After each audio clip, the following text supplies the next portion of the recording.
Episode 1. It has begun. The outpouring is not coming. It's already here. You may have missed the moment it started. Not because it was small, but because it was holy. Because while the world looked for thunder, God came with weight, not in fanfare, but in fire. The outpouring didn't come with headlines. It came with hunger. It came with rooms that didn't need a stage, with altars that didn't need music, with people who didn't need proof, because they had presence. This is not a coming move. This is a current river. You're not waiting for the rain. You are standing in it. Right now. You don't need to feel it to believe it. The sky is already split. The heavens have already opened. And what's descending is not drops, but waves. This isn't the revival of a generation. It's the visitation of a king. And when the king arrives, he doesn't just touch. He takes territory. The outpouring is not an event. It's an invasion of glory, of justice, of the raw, unfiltered nearness of God. You'll know it not by the noise, but by the nearness, not by how people fall, but by how he stays. And it has already begun. In hidden rooms, in trembling hearts, in quiet yes that shifted entire atmospheres, without anyone noticing. Until now. Now the weight is growing. Now the sound is spreading. Now the cloud has thickened. And this time, he's not just passing through. He's resting. You are not preparing anymore. You are hosting. You are not hoping anymore. You are carrying. The outpouring is no longer someday. It is this day. And you're in it, called for it, positioned inside of it, not as a spectator, but as a dwelling place. So step differently now. Speak with reverence. Move with intent. Live like the king is in the room. Because he is. It has begun. The outpouring is not coming. It's already here. And you were born for this downpour. Episode 2. This is not a drizzle. This is a deluge of glory. He didn't promise sprinkles. He didn't prepare you for a light mist. He stretched your soul because he intended to flood it with fire. This is not a drizzle. This is a deluge of glory. The kind that doesn't touch the earth. It transforms it. You'll feel it in your breath, in your bones, in the way atmospheres shift, before you even speak. Because this is not emotional. This is eternal. This is not hype. This is holy. You've known rain before. Little moments, beautiful drops, encounters that moved you. But this is not to move you. This is to mark you. This is not to refresh. It's to reorder. The deluge is coming, not to touch services, but to rewrite systems, not to elevate leaders, but to establish presence, not to make gatherings exciting, but to make people inhabitable. And when it hits, structures will break, egos will collapse, old wineskins will burst from pressure, because this kind of glory can't be managed. It can only be hosted. This outpouring isn't visiting. It's invading, not politely, not quietly, but fully, violently, beautifully, until everything that doesn't match heaven either bows or breaks. This is not a drizzle. This is a deluge of glory. And you were born to carry it, not as a moment, but as a movement. Episode 3. This is not revival as we knew it.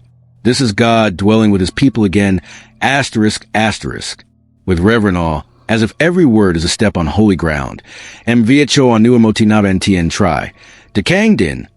Dudang den kong jong voy betsu Thursday revival now loi nuoi tung chung kien vide kong fi la su tiaro lai. De la soon gusuang kong roy di.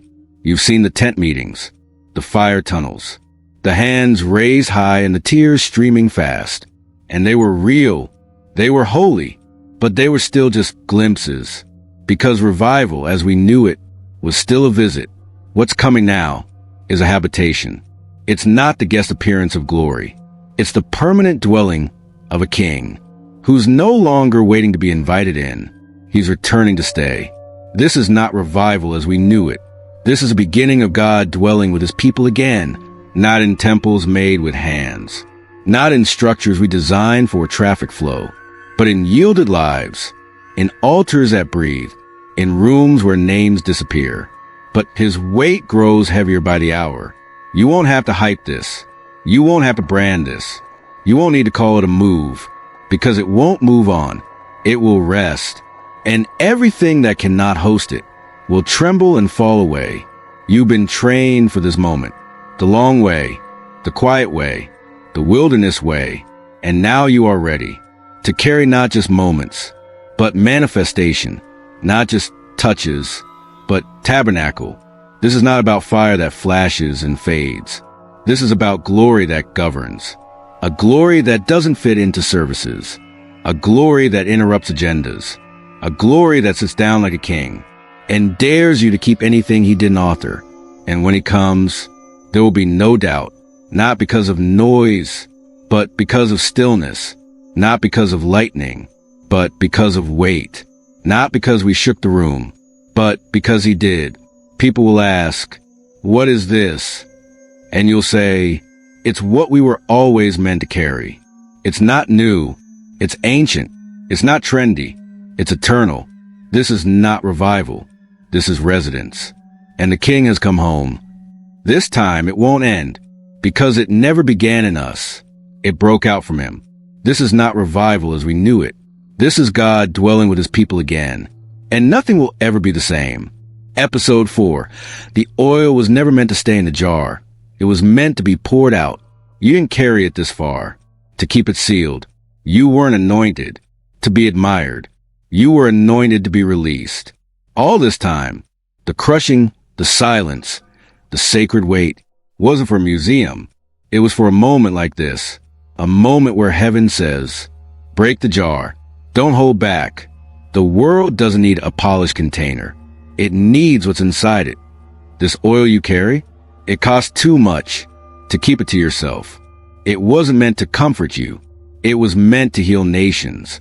It wasn't given for intimacy alone. It was given for impact. The jar was never the assignment. The pouring was. You were never anointed to contain. You were anointed to change atmosphere. You've wondered, when is my time? But oil doesn't wait for applause. It responds to hunger. And the hunger is rising. The thirst is real. And the oil in your life was prepared for this kind of famine. This isn't about a platform. This is about a pouring, the kind that doesn't look impressive, but breaks generational curses. The kind that doesn't go viral, but goes deep enough to raise the dead. Heaven isn't asking you to measure the cost anymore. You've already paid it. He's asking you to tip the jar. Let it flow. Let it wreck. Let it spill beyond borders. Let it anoint those who never knew they were allowed to carry fire. This is not the time to preserve. This is a time to release. Not carefully, not strategically, but completely, because what you carry isn't just for rooms like this. It's for rooms you haven't even walked into yet. The oil is not the reward. It's the weapon, and it doesn't activate until it leaves the jar. So pour, remnant one. Pour like Mary did, not on stages, but on feet, on wounds, on the overlooked, on the unworthy, on the ones who thought God forgot them. And let your obedience turn into a fragrance that makes heaven lean close again. The oil was never meant to stay in the jar. It was meant to be poured out. And what pours from you now will become the river that drenches a generation in glory. Episode 5, this rain doesn't visit. It remakes everything it touches. This isn't the kind of rain that you hide from. This is the kind you step into on purpose. Because it doesn't fall to wet the surface. It comes to rewrite the soil. It doesn't come to make things feel fresh. It comes to make all things new. This rain doesn't ask permission. It doesn't apologize. It doesn't delay for comfort or convenience. It's here to remake everything it touches, to uproot what should have never been planted, to resurrect what was buried too early, to awaken what's been sleeping beneath silence. This is not symbolic. It's sovereign. It's not seasonal. It's strategic. And you, the one who has been carrying dry ground in your chest, are now standing in the downpour that doesn't stop at skin. It goes straight to the spirit. This is what heaven has waited to release. A rain that doesn't visit and leave. It inhabits. It alters. It recodes the atmosphere until the land forgets what drought even felt like. When this rain touches a city, it doesn't just inspire, it transforms. It doesn't create events. It creates encounters. It doesn't stir emotion. It births movements. And when it touches you, you don't just get wet. You get rewritten, not improved, redesigned. The kind of rain that seeps into generational patterns and says, "This curse ends now." The kind of rain that whispers, "This land shall no longer produce what heaven didn't plant." You're not just walking in revival. You're walking in recreation. The kind Genesis sang about, the kind Revelation promised, the kind that doesn't come through talent, but through torrents of trust. And you, Remnant One, you're not just standing in this rain. You're carrying it. You're leaking glory everywhere you go. Your words are soaked in something not of this earth. Your breath carries the humidity of another realm. Don't rush out from it. Don't try to contain it. Let it wreck and restore. Let it strip and saturate. Because this rain, it doesn't visit. It remakes everything it touches. And you were born for this kind of soaking. Episode 6. This rain doesn't visit. It remains. You felt rain before. Revival that came in waves. Soft, sacred, and gone too soon. You've wept under it. You've danced beneath it. You've begged for it to stay. But this is different. This rain doesn't fall and flee. This rain remains. You can feel it in the ground. The way it sinks deeper. The way it doesn't rush. The way it claims soil. Not just wets it. It's not here to spark emotion. It's here to rewrite the earth's memory of drought. This isn't the kind of rain that makes you shout and then disappear. This is the kind that transforms valleys into gardens, that reshapes landscapes without demanding your performance, that waters the roots you forgot you had. And suddenly you realize this isn't falling on you. It's soaking into you, becoming part of your frame, not just refreshing, but rewriting your capacity to carry. Asterisk. You don't fear the dry season anymore, because what's entering you now doesn't leave when the clouds do. It remains. It abides. It rests within you, like a sacred reservoir. You didn't build, but were always designed to hold. This is the outpouring. You don't have to chase, because it has found you. It has chosen you, not to drench you once, but to dwell in you forever. Your spirit is no longer asking, "How long will this last?" It's whispering, "How deep will this go?" Because it's already past your surface. It's already broken through the layers. It's already reached the places even your prayers forgot. This is rain. That bursts wells. That awakens what you buried. That calls life out of bones. This isn't seasonal. This is eternal. You've stepped into the kind of rain that builds legacies, not just moments. That carves rivers where there used to be scars. That settles into bones and teaches them to sing again. This rain doesn't visit. It remains. And so will you, rooted, drenched, transformed by a presence that no longer just comes, but never leaves. Episode 7. You're not just witnessing the outpouring. You're becoming the overflow. This isn't a revival you attend. It's a river you become. You prayed for the outpouring. You fasted for it. You stayed up in the quiet places and wept for it. And when it finally came, you thought it would come around you. But now you understand. It's coming through you. You were not called to be a spectator. You were called to be a spout. Not a vessel that simply holds the oil, but one that releases it on contact.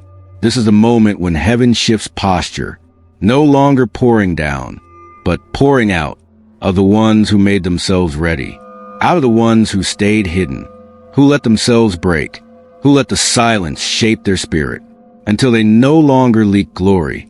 They carried it without cracking. You are not a well to be admired. You are a river to be followed. You don't need to perform. You need to flow, because the kingdom doesn't need another demonstration. It needs a deluge. You are not walking into atmospheres to receive. You are walking in to become atmosphere, because when the overflow moves, it doesn't ask permission. It simply fills whatever is empty, and emptiness can't resist saturation. You're not waiting for a word anymore. You are the word sent forth. You're not looking for a move of God. You are the move He's chosen to multiply. Not because you were the most skilled, but because you were willing to be emptied again and again until nothing remained but Him. That's why when you enter the room, things shift. It's not your gift. It's not your tone. It's your oil. And oil doesn't announce itself.